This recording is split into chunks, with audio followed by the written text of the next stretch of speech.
গত ২৯শে জুন ছিল আমাদের নাচের স্কুলের ২০২৪ বর্ষের বার্ষিক পরীক্ষা। তাই সকাল ৮টার মধ্যে আমি পৌঁছে গিয়েছিলাম আমাদের নাচের স্কুলে। আর এই দেখুন, এখানে সবাই মোটামুটি তৈরি পরীক্ষার জন্য। আর এখানে রবিদা সবার মেকআপ করছিল। এরপরই চলে এলেন আমাদের পরীক্ষক এবং তাকে বরণ করা হলো।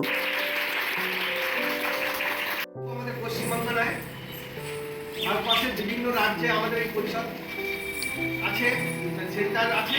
তাদের মধ্যে হাইস্ট নাম্বার তুলেছে নেহুলি সেন্টারের অর্পণ গানে। সারা ভারতবর্ষের মধ্যে টপ নাম্বার করেছে এবং ও ফার্স্ট হয়েছে। সেই জন্য পরিষদ থেকে গোল্ড মেডেল দিচ্ছে। ওটাও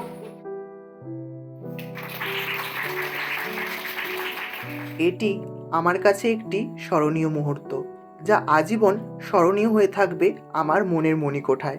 দেখা হচ্ছে আবার একটি নতুন ভিডিওতে। ধন্যবাদ।